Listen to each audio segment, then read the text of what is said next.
Hi ಎಲ್ಲರಿಗೂ ಏಕೆ life style ವ್ಲಾಗಿಗೆ ಸ್ವಾಗತ. ಇವತ್ತಿನ ವಿಡಿಯೋದಲ್ಲಿ ಒಂದು ಹೆಲ್ತಿ, ಟೇಸ್ಟಿ ಆ್ಯಂಡ್ ಇನ್ಸ್ಟೆಂಟಾಗಿ ಅಕ್ಕಿ ರೊಟ್ಟಿ ನಮ್ಮ ಮನೆಯಲ್ಲಿ ಹೇಗೆ ಮಾಡೋದು ಅಂತ ಹೇಳ್ಕೊಡ್ತಿದ್ದೀನಿ. ಇವಾಗ ಎಲ್ಲರೂ ಜಂಕ್ ಫುಡ್ ತಿನ್ನೋದೇ ಜಾಸ್ತಿ ಆಗಿದೆ. ಸೊ ಅದಕ್ಕೆ ಈ ಅಕ್ಕಿ ರೊಟ್ಟಿ ಹೆಲ್ತಿಯಾಗಿರುತ್ತೆ, ಟೇಸ್ಟಿಯಾಗಿರುತ್ತೆ. ಇದನ್ನು ಮನೆಯಲ್ಲಿ ಹೇಗೆ ಮಾಡೋದು ಅಂತ ಹೇಳೋದು ಕೊಡ್ತಿದ್ದೀವಿ. ಸೊ ಒಂದು ಮಿಕ್ಸಿಂಗ್ ಬೌಲಿಗೆ 1 ಕಪ್ ಅಕ್ಕಿ ಹಿಟ್ಟು, ಗೋಧಿ ಹಿಟ್ಟನ್ನ ತೊಗೊಂಡು ನೀರು ಹಾಕ್ಬಿಟ್ಟು ಚೆನ್ನಾಗಿ ಮಿಕ್ಸ್ ಮಾಡಬೇಕು. ಅದಾದಮೇಲೆ ಸಣ್ಣದಾಗಿ ಹಚ್ಚಿರ್ತಕ್ಕಂಥ ಈರುಳ್ಳಿ, ಕ್ಯಾರೆಟ್, ಕೊತ್ತಂಬರಿ ಸೊಪ್ಪನ್ನ ಹಾಕಿ ಮಿಕ್ಸ್ ಮಾಡಿದ್ರೆ ಬ್ಯಾಟರ್ ಅಲ್ಲಿಗೆ ರೆಡಿ ಆಗುತ್ತೆ. ಸೊ ಆಮೇಲೆ ಸ್ಟವ್ ಮೇಲೆ ಹಂಚನ್ನ ಕಾಯಕ್ಕಿಟ್ಟು, ಅಂದರೆ ತವನ ಕಾಯಕ್ಕಿಟ್ಟು ಎಣ್ಣೆ ಹಾಕ್ಬಿಟ್ಟು ಬ್ಯಾಟರ್ ಏನಿರುತ್ತಲ್ಲ ಅಕ್ಕಿ ರೊಟ್ಟಿದು ಅದನ್ನು ಹಾಕಿಬಿಟ್ಟು ಕೈಯಲ್ಲಿ ಬಳಿಬೇಕು. ನಾವು ಇದನ್ನು ದೋಸೆ ಹಿಟ್ಟನ್ನ ಹೇಗೆ ಸೌಟಲ್ಲಿ ಹಾಕ್ತೀವಲ್ಲ ಹಂಗೆಲ್ಲ ಹಾಕೋಕ್ಕಾಗಲ್ಲ, ಚೆನ್ನಾಗಿ ಬರೋಲ್ಲ. ಸೊ ಕೈಯಲ್ಲೇ ಬಳಿಬೇಕು ಇದನ್ನು.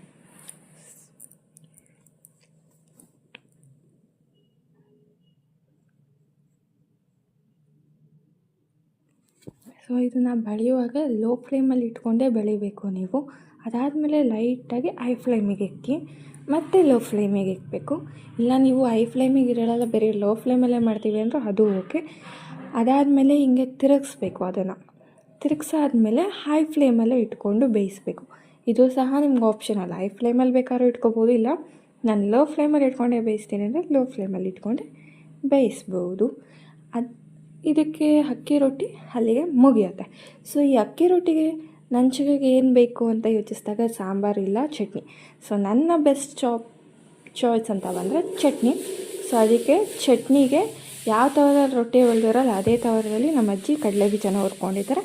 ಆ್ಯಂಡ್ ಮಿಕ್ಸಿ ಜಾರಿಗೆ ಒಂದು ಸ್ವಲ್ಪ ಕಡಲೆಪಪ್ಪು, 5-6 ಮೆಣಸಿನಕಾಯಿ, ಕೊತ್ತಂಬರಿ ಸೊಪ್ಪನ್ನ ಹಾಕ್ಕೊಂಡು ಅರ್ಧ ಗೆಡ್ಡೆ ಇಲ್ಲ 1 ಗೆಡ್ಡೆ ಬೆಳ್ಳುಳ್ಳಿನ ಬಿಡಿಸ್ಕೊಂಡು ಹಾಕ್ಕೋಬೇಕು.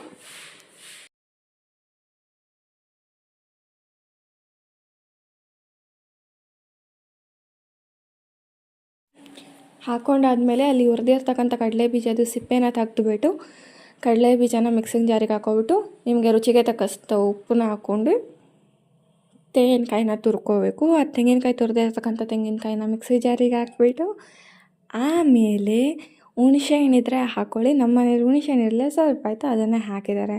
ಓಕೆನಾ? ಹುಣಸೆ ಹಣ್ಣು ಹಾಕ್ಕೋಬೇಕು ಹುಳಿಗೆ ಅಂತ. ಆಮೇಲೆ ಜೀರಿಗೆನ ಹಾಕ್ಕೊಂಡು ಲಿಡ್ನ ಕ್ಲೋಸ್ ಮಾಡಿದ್ರೆ ಮುಗೀತು. ಸೊ ಮಿಕ್ಸಿ ಜಾರಲ್ಲಿ ಅದನ್ನು 1 ರೌಂಡ್ ತಿರುಗಿಸಿದ್ರೆ ತರಿಯಾಗಿ ಅದು ರುಬ್ಬಿರತ್ತೆ. ನೋಡ್ಬೋದು ಇಲ್ಲಿ. ಈ ಥರ ತರಿಯಾಗಿ ರುಬ್ಬಿರೋದಕ್ಕೆ ಅರ್ಧ ಲೋಟ ನೀರನ್ನ ಹಾಕ್ಬಿಟ್ಟು ರುಬ್ಕೊಂಡ್ರೆ ಮುಗ್ದೋಗುತ್ತೆ. ಚಟ್ನಿ ಸಹ ರೆಡಿ ಆಗುತ್ತೆ. ಸೊ ಈ ಚಟ್ನಿ ಜೊತೆಗೆ ಆ ಅಕ್ಕಿ ರೊಟ್ಟಿನ ತಿಂತಿದ್ರೆ ಸ್ವರ್ಗ ಅಂತಲೇ ಹೇಳ್ಬೋದು. ಇನ್ನು ಯಾರು ನಮ್ಮ ಚಾನಲ್ನ ಸಬ್ಸ್ಕ್ರೈಬ್ ಮಾಡ್ಕೊಂಡಿಲ್ಲ ಏಕೆ ಲೈಫ್ ಸ್ಟೈಲ್